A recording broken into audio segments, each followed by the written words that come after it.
Well, hello, I'm Janet Morana, Executive Director of Priests for Life. Welcome to our program. So, abortion with the overruling of Roe v. Wade and Planned Parenthood versus Casey, everyone thinks like, oh, women can't get abortions. No. Unfortunately, there are many states that still make abortion legal until birth. But did you ever think about what happens to these babies?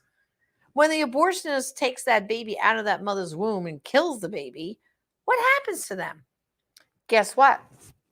They're considered medical waste. That's a human being. And in my book, and in most people's books, human beings, when they die or are killed, should be given a proper burial. Not so with aborted babies. Medical waste. They go into these red bags.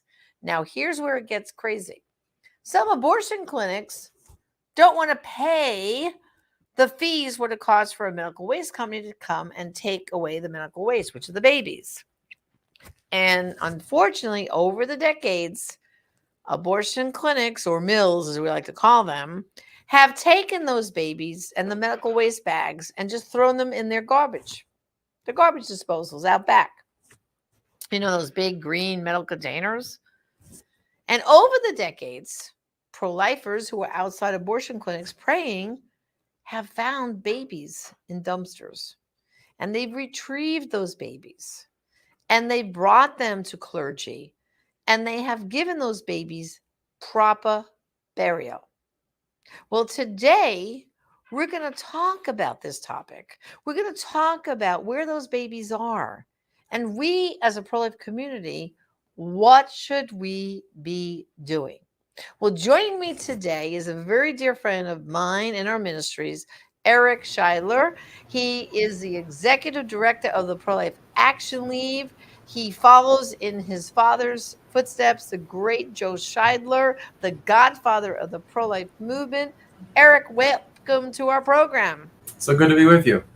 Great to have you. So you saw, Eric, I kind of gave everyone a picture of how these babies, most of them are just thrown away as medical waste in the garbage. But over the decades, very unscrupulous abortion clinics kind of threw them into dumpsters because they didn't want to have to pay the fees to have them properly disposed of. And we had pro-lifers who found babies and took them for proper burial. So all across our country, there are sites where these babies are buried. So tell us a little bit about, we have a special event coming up this coming Saturday where we're going to honor the sites where these babies are buried. So tell us about the event that's happening. And of course, Priests for Life, along with your ministry and Citizens for a Pro-Life Society, Monica Miller, said something has to be done. So we're drawing attention this Saturday. So tell us about the event. That's right. Well, the National Day of Remembrance for Aborted Children has been going on now for 10 years. This will be our 10th annual marking of this important day, observing an anniversary, actually, of a burial that took place way back in 1988. These were some children whose bodies were recovered from a pathology lab in the Chicago area, a place called Vital Med. And there was a security guard at this pathology lab in the Chicago suburbs who realized what was sitting on the loading dock of this lab. There were these boxes and boxes and boxes, all stuffed full of tiny little fetal remains. So he contacted a pregnancy care center. A lot of this information that we get as in sort of inside information in the pro-life movement comes through pregnancy care centers, oddly enough. We learned about Planned Parenthood opening their very first massive mega abortion center in Aurora, Illinois, through a contractor who contacted somebody at a pregnancy care center. So here again, that was our sort of point of contact here. And the pregnancy center reached out to the Pro-Life Action League, and we sent some folks out to basically steal, so to speak, these boxes of corpses from the back of this pathology lab. And I use the word steal because that's what we were accused of by the abortion industry. These same folks who were irresponsible with what they did with their materials. There was another case where we recovered babies from a dumpster behind an abortion facility on Michigan Avenue, major street in downtown Chicago. And again, the owners of the facility, the abortion industry, tried to sue the Pro-Life Action League for stealing their property, the corpses of abortion victims that they had cast into the garbage. Can you imagine? I mean, unbelievable. Trying to claim that someone's stealing your garbage is stealing private property somehow is already bizarre enough. And then you add into the fact that we're talking here about human remains that you threw in the garbage. And I think that alone highlights the inhumanity of abortion and the horror of abortion, what it does to our culture, that we created a system in which nearly 1 million children are aborted every year, and we flush their remains down into our sewers. We incinerate their remains. In some cases, we incinerate the remains of abortion victims to generate electrical power. That's what they're doing in the city of Baltimore, for example. So it's one of the ugliest aspects of the abortion industry, the fact that they have nothing but gruesome ways to dispose of the bodies of their victims. And often they're not even willing to do that. I'm sure people will remember the horrific story of disgraced abortionist Ulrich Klopfer, who was stockpiling fetal remains in his garage and in the trunk of a car. And 20 years later, these remains were discovered when he passed away. But thankfully, those children were given a proper burial. They were buried by the state of Indiana, and the Attorney General came out, and Curtis Hill gave a beautiful talk at this burial place. I was there with Father Frank, with our good friend Monica Miller, when these babies were buried, and we were able to be there to offer some words. And this is now one of our burial places of aborted children around the country, where we observe the National Day of Remembrance for Aborted Children on this coming Saturday, September 10th. It'll be our 10th anniversary. And so we really encourage people to come out to be a part of this history. And you've heard some of the stories already behind these burial places. We are right in the midst of pro-life history right now, this year, with Roe v. Wade being overturned. And this event is an important marker along the journey of sort of dealing with the past 49 years of Roe v. Wade, coming to terms with what Roe v. Wade really meant, taking stock and then moving on. We can't move on from Roe v. Wade without acknowledging the horror of these 64 million abortion victims and the tens of millions of families that are suffering still to this day because of those abortions. We know now, I mean, think about this, 49 years of legal abortion. In some states, more than 49 years. Look at New York, started aborting babies a few years before Roe v. Wade. That means that there are people in their 50s now whose brothers and sisters, whose potential friends and classmates and coworkers are not with us today. We're getting close to the age where some of the earliest abortion victims in the United States of legal abortion would be receiving Social Security benefits. Think about that. That really puts in perspective the fact that it's not just a tiny, tiny little embryo or a fetus that is destroyed in abortion. It's an entire human life, and all of that life might have meant, all the people that person would have known, all the maybe children or grandchildren that person would have helped to bring into existence as a mother, father, grandmother, grandfather. So, it's sobering. It's sobering, and it needs to be sobering. We need to be sobered at this time of confusion and distraction. And the National Day of Remembrance for Aborted Children is an ideal opportunity for us to do just that. Okay, Eric, so let's tell everyone about the website, and when they go there and find a site near them that they can go to, what would they expect to happen on that day? Like on the website, does it say like if they're having a service, what time it is, what's happening? Tell us all about that. Well, the website, it contains all the information anyone needs in order to find out where a National Day of Remembrance memorial service is taking place. But even though it's only a few days away, it's not too late to join this project by hosting one of our memorial services. If you go to the website, you look at our locations and find that there isn't a service scheduled near you, you will probably find a memorial location where you could hold a service.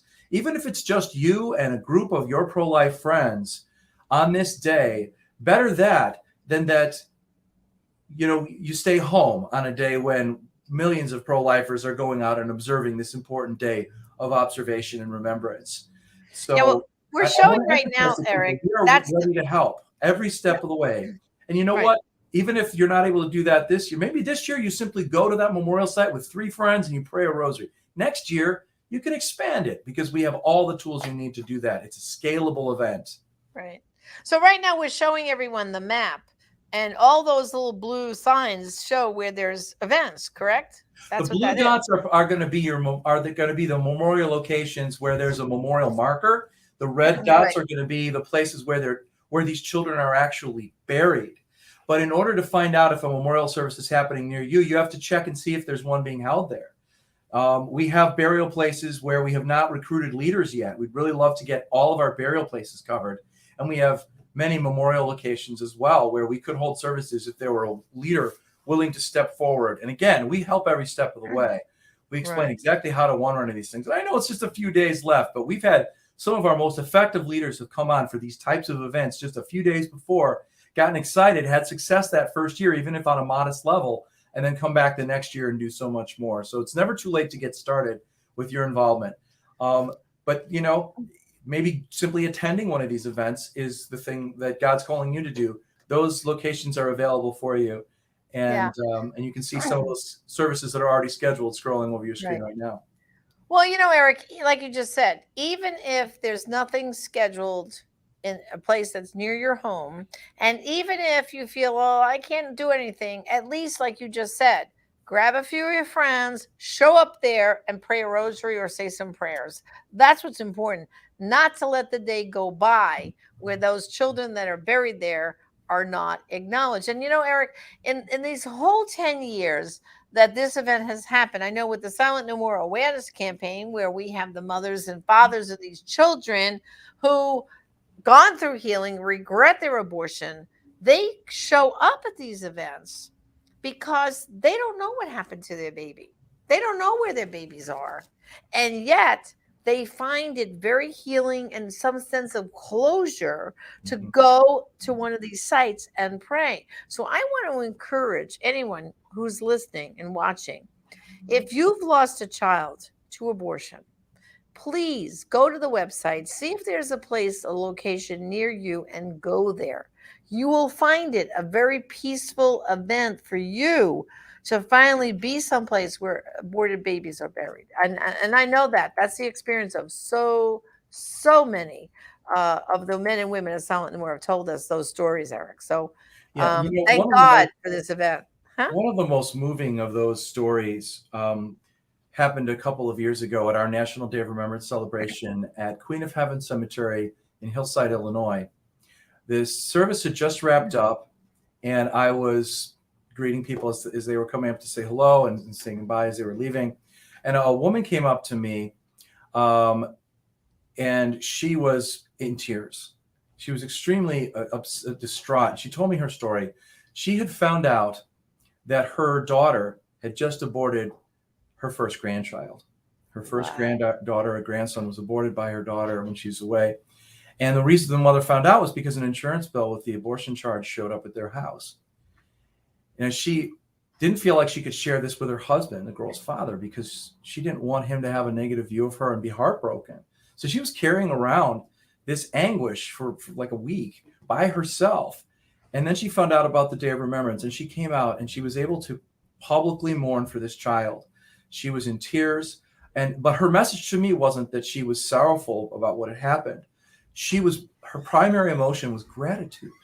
She was very upset, but she was also extremely grateful because we gave her permission to mourn for this grandchild.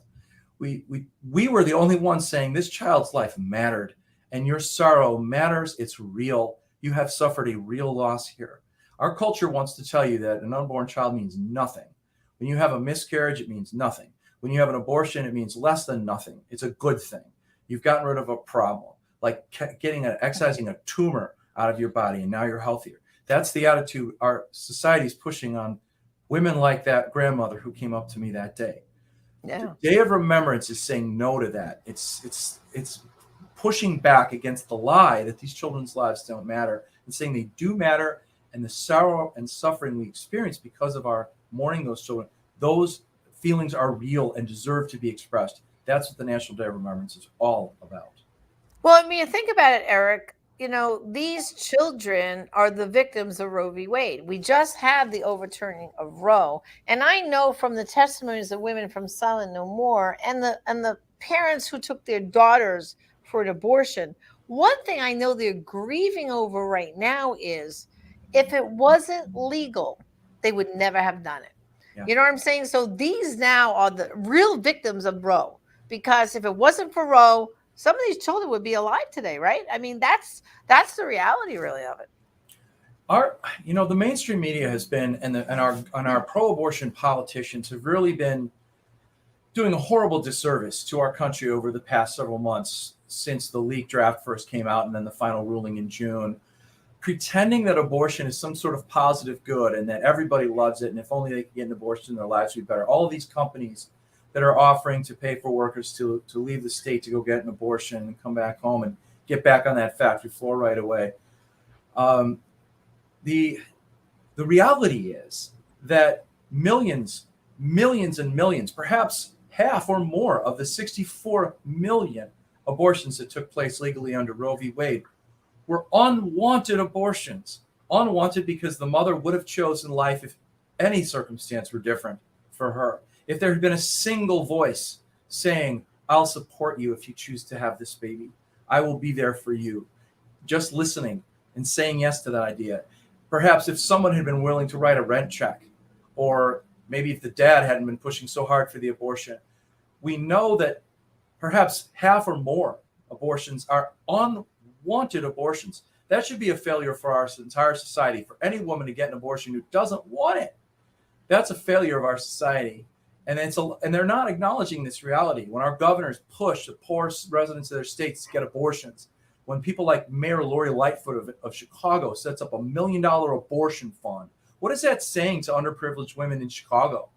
We don't want your kids in our parks. We don't want your kids on our lakefront. We don't want your kids coming to Lollapalooza. We want your kids flushed down the drain, and this city is for rich people. That's what she's saying. Exactly. Right? And the National Day of Remembrance says that every child's life has value. The poor, their children have value too. There's nothing. I mean, Jesus, our Christ, our Savior, spent time with poor people. He made a beeline to the poor people in town to cure their sickness and encourage them. The poor are there for us to care for, not for us to exterminate. Right. And that's what abortion does. Remind everyone again the website for the National Remembrance Day. NationalDayofRemembrance.org is where you can go to find out where these memorial services are taking place, how you can get involved. If you can't come out, if you can't make it, if you're homebound or simply not available that weekend, you can make a gift. We spent countless hours organizing this event. I'm on the phone. My staff is on the phone with our local leaders. We offer talking points to talk to the media this year, especially when the media are incredibly interested in these types of events. We offer flyers and handouts people can pass out to promote this event. Everything is there for you. It takes a ton of money to put this event on every year, tens of thousands of dollars. If you want to make a gift to support this event, that's extremely helpful for us, because we really pour a lot of resources into this because we really believe in it. So there's a lot of ways that you can get involved and be a part of pushing back against all the lies we've been talking about here today. Right. And of course, the three sponsoring organizations are the Pro-Life Action League, Priests for Life, and Citizens for a Pro-Life Society. So, Eric, I just want to come down memory lane just a little bit. You and I spoke the day that Roe was overruled, and Casey. Tell us again so people can hear your reaction that day to hear that, like, we did it. We finally saw in our lifetime the overruling of Roe. Well, it's kind of a bittersweet moment for me, to be honest, because, as much as, I was filled with joy that this goal had finally been reached, that we'd accomplished this thing that at one time seemed so incredibly unlikely an event. I mean, my dad, Joe Scheidler, died in January 2021. So he was about 15 months late to this particular party, 16 months. He didn't get to see this day. But he fought so hard for it. And in his final years, he really started to feel much more optimistic that the day might actually come that we are now, of course, celebrating. So we missed him. I mean, I remember sharing some comments with you that day on Priest for Life broadcast about how missed he was, and some of those other leaders that are not with us today, who's the giants upon whose shoulders we stand. Right. And many, many times over the past couple of months, as we've seen the fallout, as we've seen the propaganda from the mainstream media, from the Democratic Party, from people like J.B. Pritzker here in Illinois, we've really I've missed his counsel. I've really wanted to to hear what he would say in response to this or that bizarre claim, and all the weird stories and edge cases that have been coming out. I really miss him a whole lot right now. So even though I'm filled with joy, I'm also really sorry that my dad wasn't able to be here with me. And I'm sure that his contribution was critical to this. Many of us have felt his hand on these days. We don't want to make presumptions about the afterlife or anything like that. We need to be very humble and leave that all to God. But I have a sense that he's been playing a role even after his sojourn in this world, and I'm just very grateful to have been a part of that with him over the years. Yeah. Well, your father was always a great inspiration to Father Frank Pavone and myself, as you know.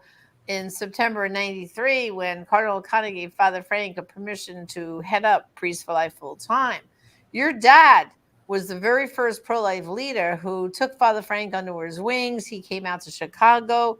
He kind of introduced him to a whole group of other pro-life leaders. And, the same goes for me. I met your dad in 1994, my first trip where I actually came to Washington, not just on a bus and go home the next day, but I stayed for several days. And I'll never forget the moment when I was at the Supreme Court at the end of the march, and there was your dad with Tim Murphy, and he had a whole shopping cart full of his book, Closed, 99 Ways, to Stop Abortion. And I had already read the book when Father Frank was my parish priest, but now I met your dad, and he gave me an autographed copy, which I know I showed you. I still have. And for me, it was like I met a rock star, because I had looked up to your dad. And then, so many of us that are so involved in the pro-life movement are here and nourished because of your dad. I mean, he was amazing at the way he just fostered anyone who wanted to do something to bring in abortion, and helped kind of push them along in the right direction. So many of us are here because of Joe Scheidler. And I too feel like, oh, shucks, Joe, you missed it, like you said, by 15 months. I too would have loved to seen his face and when we first heard that news of the overruling of Roe. I mean, your dad was a hero. And there's others too, like Nellie Gray, Barbara and Jack Wilkie, Mildred Jefferson. These were like, the pioneers who they had all successful careers. And when Roe v. Wade happened, I think, tell us what your dad told you. Like, I think him and your mom were like, what? They're going to kill babies? Right? Tell us about your dad's reaction to Roe. Yeah, for sure. Well, you can read all about it right in here. This is his memoir, Racketeer for Life. The subtitle is Fighting the Culture of Death from the Sidewalk to the Supreme Court. This memoir came out in 2017, right at the end of 2016. And it tells the whole story of how my father got involved in the abortion issue initially. He was a very successful ad executive. One of his accounts at the ad company that he was at was Siebold Ad Company. They were eventually bought by a Japanese firm. They're the largest advertising company in the world right now. And one of his accounts was Shakespeare Fishing Line. So he would take the guys from Shakespeare Fishing Lines out to lunch and set up their accounts and get them all involved and excited about the ads that they were going to be putting together for them. Well, he took those skills, public relations ability, his incredible ability as a writer and a speaker, and he founded the Pro-Life Action League. Well, he first started out with a very small office in Chicago about information on abortion, eventually worked for Illinois Right to Life. He founded the league in 1980 because he really saw a need for regular people to be at work on this issue. that it wasn't going to be enough for the lobbyists, the court watchers, the the PR firms, that this really needed to be a grassroots effort in every single community in America. And fast forward to today with the National Day of Remembrance, and that's just what we're doing. The National Day of Remembrance for Aborted Children is an opportunity for regular people to come out and be a part of this movement.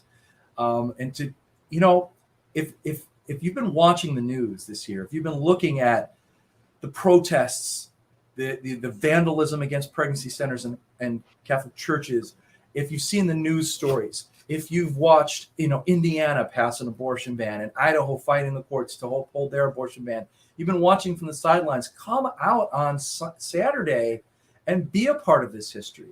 This National Day of Remembrance for Aborted Children is your opportunity to take part in this incredibly historic year of pro-life activism. That's what Joe would want you to do. He one of his mottos was, do something pro-life every day. Whether it's praying a rosary or making a gift or standing outside an abortion facility. Well, on September 10th, this Saturday, your activity is to go out to a National Day of Remembrance for Aborted Children prayer service and be a part of mourning for these victims of abortion and preparing for a new phase of life in which we're saving countless more of these children and burying so many fewer of them as we build towards a day when life is fully protected in our country. We're very far from that day. And anyone who lives in a state like Illinois knows that. So, even in those red states, those pro-life states, those states where abortion's been banned, we still have an obligation to go out and memorialize these children. And that's what we're doing. That's right. Well, Eric, thank you for joining me. And then we put a challenge down to everyone this Saturday. Show up, be there, and pray for those children, and your life will definitely be changed. So thank you for joining me, Eric. So glad to be with you. God bless you and Priest for Life. I'm so glad to partner with you guys on this project. And I'm so grateful for all the viewers and listeners who are going to be joining us on Saturday. We're one big, huge pro-life community, and it's a real honor to be with all of you. Okay. God bless. Well, brothers and sisters, thank you for joining me on the program. And remember, there are some abortions only you can stop, and some lives only you can save. Join us again next time. Thank you, and God bless.